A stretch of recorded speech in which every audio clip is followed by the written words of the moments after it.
Pilih dikenal sebagai seorang seniman atau bikers? Saya seniman. Bikers banyak, seniman bikers nggak ada. Ya kan? Oke ya. Kan rokok, atau barang atau kayak gimana ngopi. Itu konsep 2,5% Iya, berbagi, iya. simbol kan sebetulnya Oke. hidup tuh. Bahwa hidup itu bukan hanya sekedar hidup dan bermain, tetapi ada yang saya ingin perjuangkan. Salah satunya adalah mensiarkan sistem pendidikan ini sebetulnya. Oke. Saya mau mementingkan mana, motor atau sebuah perjuangan. Pemahaman yang benar-benar yang disebut dengan habluminanas, habluminallah, dan habluminalam satu lagi.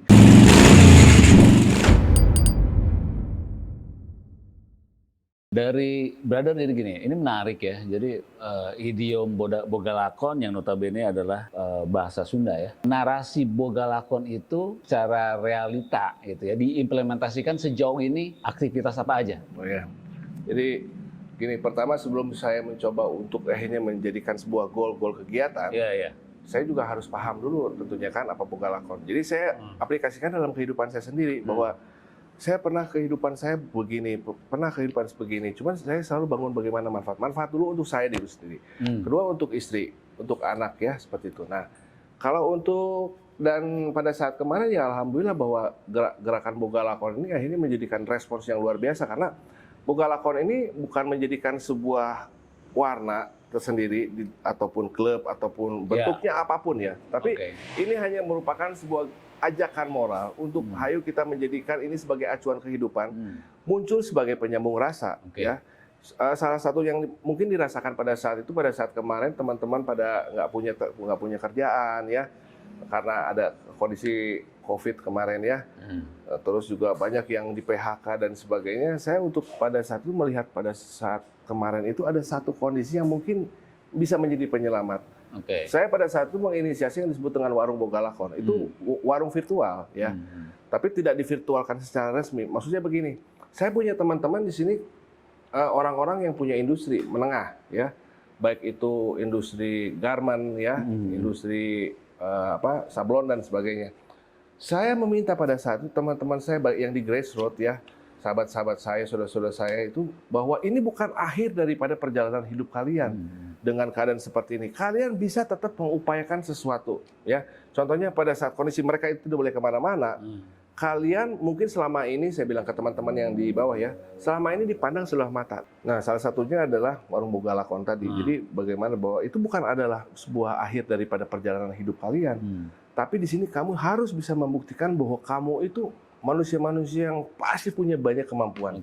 Jadi pengaruh kalian di jalan, pengaruh kalian di lingkungan itu untuk akhirnya bagaimana kalian itu mengelola wilayah kalian itu dan memfasilitasi kebutuhan yang ada di warganya. Dan kita punya kaos nih kemarin, kita cetak kemarin kaos dengan tema lockdown.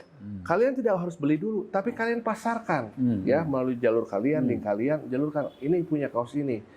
Nah, akhirnya kan terjadilah transaksi. Di satu sisi bahwa si produsen kaos ini juga bisa tetap berjalan gitu ya. Ini pun dibawa tetap berjalan. Jadi nah terus sampai dengan ke komoditi. Jadi sampai dengan teman-teman saya juga ada yang dia punya buka kafe, punya masakan rumahan dan sebagainya ya. Nah, sampai akhirnya gimana memfasilitasi kebutuhan masyarakatnya nih, para preman-preman di bawah ya kan. Siapa yang hari ini mau buka puasa pakai nasi bakar, saya punya. Nah, itu kan di situ kan ada cuan. Sampai dengan saat sekarang ini berjalan. Jadi beberapa teman-teman yang ada di bawah pada saat sekarang ini sudah menjalankan konsep 2,5%. Salah satunya adalah misalkan biasanya mereka minta untuk jatah putra daerah, tapi sekarang mereka harus saya pecut mereka untuk jadi bogalakon apa? Berapa sih di sekitar kalian itu ada rumah makan berapa? Ada tukang pecel lele berapa? Nah, sekarang di tempat kalian juga ada berapa orang sih produsen beras atau supplier beras, supplier gula, supplier telur, ayam dan sebagainya. Yang pada saat itu nggak bisa kemana-mana juga. Minta juga konsep 2,5%. Bukan kita minta, tapi kita beli di harga HPP. Ya kan? Sehingga akhirnya menjadikan cuan pada saat ini. Warung saya minta jatahnya 2,5% untuk masukin beras saja. Nah, di situ kan terjadi. Nah, makanya ya itu tadi. Jadi bagaimana pada saat sekarang saya mencoba untuk ayo kita yang ada teman-teman juga yang ingin berhijrah pada saat itu juga hijrah bijak itu seperti apa? Membangun nilai manfaat tadi sebetulnya. Jadi kalau buat saya terus juga sampai dengan ada gerakan. Kalau dari dulu kan saya paling senang tuh bikin gerakan-gerakan apa aja. ngabringkeun Vespa, ngabringkeun apa ya, tujuannya cuma hanya apa sih yang membedakan kamu dengan saya, ya kan? Dan saya hanya untuk mencoba untuk sedikitnya memberikan memberikan sentilan bahwa kita ada, itu adalah bagian daripada masyarakat. Sekarang apa yang membedakan kita dengan masyarakat? Kita bagian dari masyarakat. Justru dengan keberadaan kelompok-kelompok ya segala macam di dunia, apalagi di dunia otomotif, harusnya kan ini menjadikan satu bentuk yang manfaat lebih. Ya, salah satunya kalau misalkan di sini kemarin nih ada acara tribute to mekanik, ada Kang Boyke Boyke Suyanata yang langsung dari Amerika ya, dia di salah satu orang Indonesia yang ada di Harley Davidson Company. Saya cuma hanya bilang apa yang bisa kita lakukan, menjadikan contoh. Saya bilang bahwa sebetulnya bahwa hidup itu adalah berbagi, Bogalakon itu berbagi ya. Karena kembali lagi, ketika kita mendapatkan sesuatu dalam kehidupan kita, yang dimana pada saat itu adalah masa yang sulit ya. Kita mendapatkan sesuatu kan seperti ada keajaiban ya. Nah sekarang kita mau nggak untuk memberikan keajaiban juga kepada orang lain sehingga mereka pun merasakan kebahagiaan pada saat sama seperti kita mendapatkan kebahagiaan pada saat kita lagi susah. Akhirnya terjadilah seperti itu. Beliau datang ke sini dengan satu bentuk konsep untuk bagaimana berbagi kepada para mekanik sebetulnya. Bukan hanya mekanik Harley Davidson, tetapi mekanik yang memang dia punya passion terhadap mesin, bagaimana memperlakukan mesin tadi untuk akhirnya ke depan suatu saat jadi memberikan contoh bahwa saya mendapatkan ilmu tuh, bahwa ilmu tuh tidak pernah ada yang saya sumputkan. Berbagi seperti itu. Jadi untuk memotivasi bahwa sebetulnya hidup berbagi itu seperti apa ya. Nah itu kalau buat saya lebih ke situ ya. Bogalakon tidak hanya sekedar istilah ya, bukan hanya sekedar spirit, tapi jadi local wisdom ya. Jadi kita bisa menebarkan satu nilai kehidupan yang bisa berbagi ya dengan sesama, dan ini menjadi sesuatu yang gerakan spirit yang luar biasa dari Brother Adit. Dan kalau kemarin saya juga mengamati ya yang kemarin Brother sama Kang Boyke itu yang bikin, jadi menciptakan lokal hero yang memang harus diapresiasi kan. Betul. Mekanik ya. Jadi memberikan apresiasi mekanik bukan hanya sekedar seorang mekanik yang memang menghidupi keluarga dengan motornya segala macam, tapi dia juga ada seorang pahlawan untuk bikers dan untuk kehidupan ya. Nah, ada sedikit yang menarik juga nih, Brother. Kemarin Brother nge-share ke saya video klip. Bogalakon. Video klip Bogalakon ya. Gitu. Tapi pertama kali ketika di-share sama teman, sebelum video klip itu muncul, saya pikir itu tentang kehidupan bermotor. Ternyata bukan. Nah, itu coba sedikit bisa jelaskan tentang di dalam cerita dari lirik itu dan video klipnya itu seperti apa? Jadi itu sebuah video klip ya. Di situ ada sebuah cerita dan memang itu diangkat dari sebuah kisah nyata. Ya. Kisah nyata. Nah sebetulnya ini yang mau saya. Kisah nyata Brother ya? Ya seperti itulah ya. Ya jadi mungkin nggak persis banget ya, tetapi memang ada pada saat sekarang orang yang seperti itu ada. Salah satunya adalah teman saya. Makanya saya coba angkat bahwa di dalam situ tuh memang kenapa tidak ada kaitannya dengan motor dan sebagainya, tapi kalau buat saya yang penting itu jiwanya sih sebetulnya ya. Jadi kalau kita berbicara motorcycle whatever itu ataupun apapun, ya jiwa yang pada saat itu bersama dengan motorcycle seperti apa? Karena itu yang menghasilkan goalnya ketika dia bermotor seperti apa, berperilaku seperti apa, ataupun dalam kehidupan yang lain, atau dia berada di sebuah institusi. Bagaimana dia menjalankan institusi tadi harus dengan jiwa seperti apa? Di dalam cerita tadi itu saya mencoba untuk memaparkan bahwa sebetulnya bahwa jangan pernah kamu patas dengan sebuah keyakinan ketika kamu akan melakukan sesuatu dengan hal yang baik. Pasti akan ada keajaiban yang pasti akan menjemputmu pada saat nanti. Jadi di situ menceritakan seperti itu bahwa salah pun punya nilai bagi kehidupan. Tapi balik lagi, ada tidak yang mungkin punya sifat yang seperti itu bahwa dia bisa sampai dengan sampai bisa benar-benar dia pasang badan untuk sahabatnya yang memang pada saat itu dia melihat sahabatnya itu sudah punya anak dan istri, ya kan? Nah, dia menjalankan itu sampai dengan dia pasang badan, dia masuk penjara. Nah, ada nggak orang seperti itu sekarang? Karena melihat dari sisi manusiawinya ya, bahwa sahabatnya ini yang memang pada satu salah, dia itu mengorbankan diri.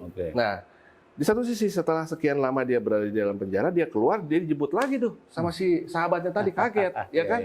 Wah, sahabatnya udah hebat begini, keren banget nih, udah pakai mobil, udah gaya segala macam. Diajaklah ke tempat usahanya. Wah, luar biasa, alhamdulillah ya. So, lu tuh udah berubah sekarang, kata temannya. Sebentar saya ajak kamu ke atas.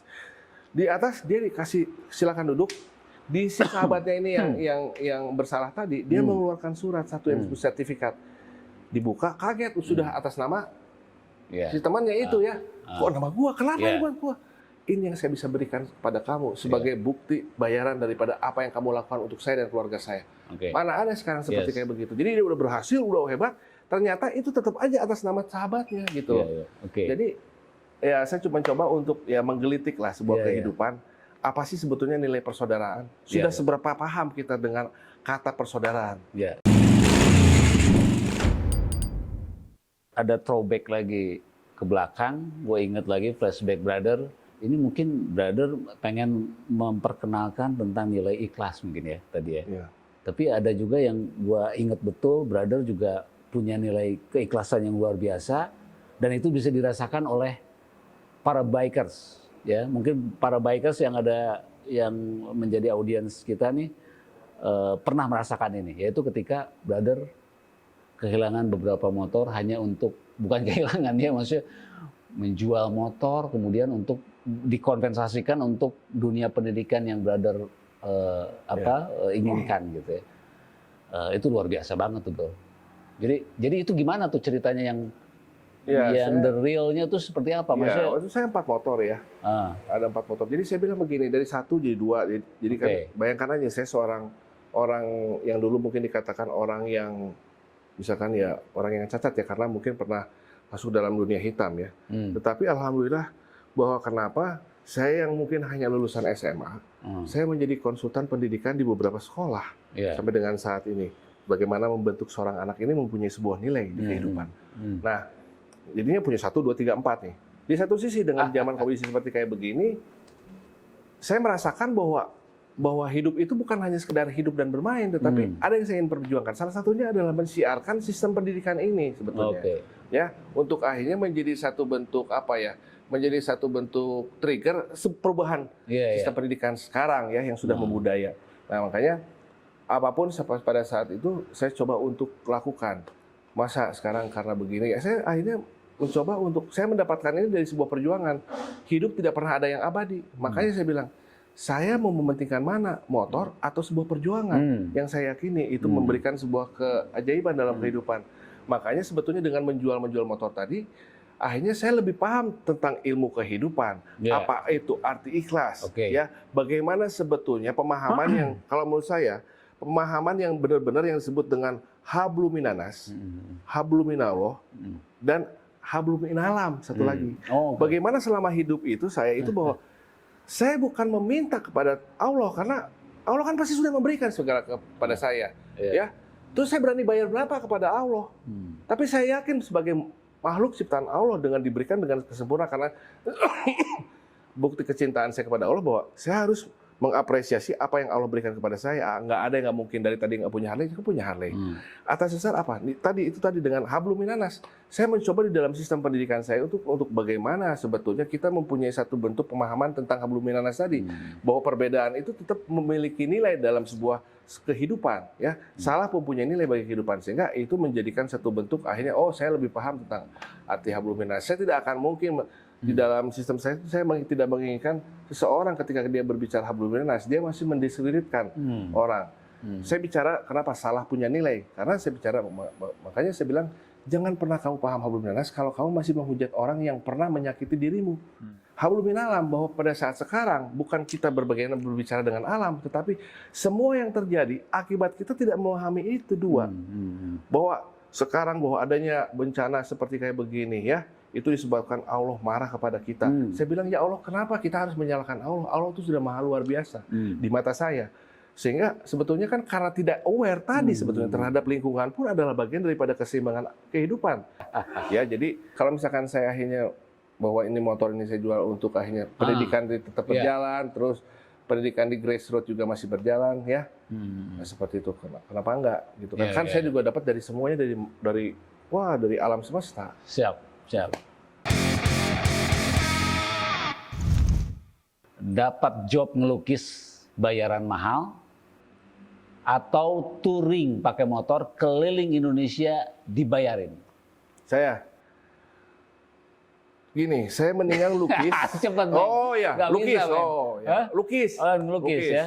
Jadi dapat job ngelukis bayaran mahal, ya itu ya yang jadi Iya. jawaban. Oke. Yang kedua nih, lebih milih dikenal sebagai seorang seniman atau bikers? Saya seniman. Oh, seniman. Oke. Jadi kayaknya DNA-nya udah seniman, bro. Ya. DNA-nya udah seniman nih. Iya. Ya kan? Oke. Bikers banyak, seniman bikers nggak ada. Oke ya. Jarang. Yang ketiga nih, bro. Beliin skincare buat bini atau maintenance motor? Nomor 1, Nomor satu. beliin Oke, skincare. Oke. Ini berarti suami yang baik, ya. Ini menjadi contoh buat bikers dimanapun Anda berada, ya, bahwa seorang bikers harus menjadi suami dan teladan yang baik buat istrinya dan keluarga. Ketika brother berkarya, ya, apakah itu hanya itu sebagai sebuah panggilan jiwa, ya? Di satu sisi kan harus juga punya nilai ekonomi juga, ya. Ketika berkarya, melukis, ya, mengajar. Nah itu gimana komposisi itu brother jalankan?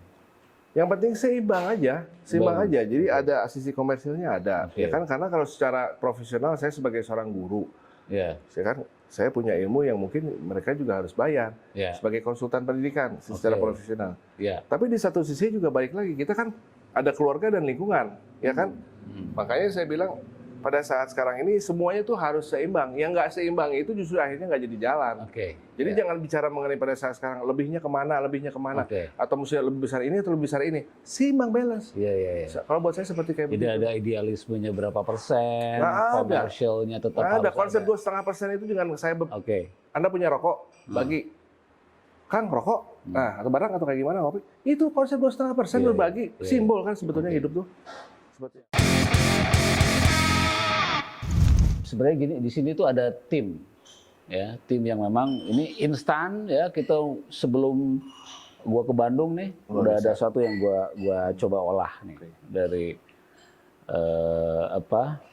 Kita menyebutnya BIB, Bip. Badan Intelijen Bikers. Wah, luar biasa. Dan ya kan? Gua masuk data lu dong. Hah? Data iya, data intelijen. Data intelijen ini di sini ada satu data nih di Brother, ya. Jadi gosip atau fakta, ya. Brother itu punya obsesi atau terobsesi untuk menyatukan komunitas motor kecil dan motor besar.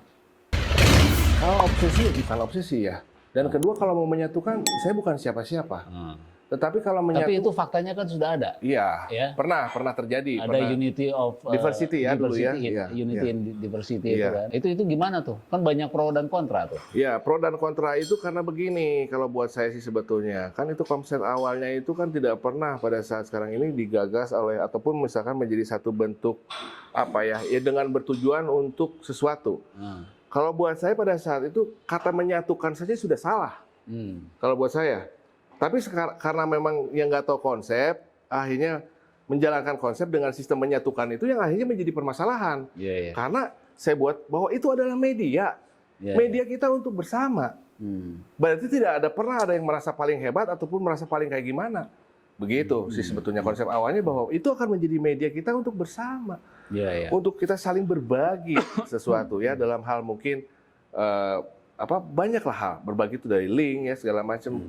Motor-motor kecil kan merasa gimana dong kalau ada kakak-kakaknya motor besar, ya kan ada pride terbangun. Dari situ mungkin ada potensi secara ekonomi yang bisa kita support ya, secara link dan sebagainya. Karena ya itu tadi, makanya kalau ada konsep yang bicara bahwa ini adalah konsep ingin menyatukan, waduh jauh, berarti gue paling hebat dong, ya kan? Tapi ini dibikin untuk membangun satu bentuk kesadaran bahwa ayo dong kita bersama-sama tuh asik loh, ya kan? Oke. Jadi kalau kata misalkan untuk obsesi untuk menyatukan, saya bilang waduh, gue bukan siapa-siapa bro, ya kan? Justru kalau saya cuma tugasnya hanya untuk menyadarkan bahwa hidup ini hanya sekali, kedua sayang lu cuma hanya hidup begitu-begitu doang. kenapa sih lu nggak bikin hidup lu makin asik dengan lu bersama-sama gitu loh. Iya. Itu asik banget. Jadi itulah. Oke. Menarik banget nih brother ya. Jadi gue dapat banyak pencerahan dan yang bisa di-share dengan netizen ya, terutama concern pada motor, bikers. Dan ini juga kebanggaan ya, pride buat bahwa idiom tadi brother memperkenalkan bahwa Bogalakon tidak hanya sekedar bahasa saja, tapi ada implementasinya, ada nilai-nilai ekonomi yang diperjuangkan, ada nilai-nilai kemanusiaan, peradaban yang memang dibangun kayak gitu ya dari seorang Adit Barli kayak gitu kan. Nah, dan ini menarik sekali, terutama untuk para bikers. Motor bukan hanya sekedar tools ya, menurut brother ya, tapi bukan hanya sebagai kendaraan, tapi juga spirit hidup kayak gitu. Bagian dari kehidupan. Oke, thank you brother.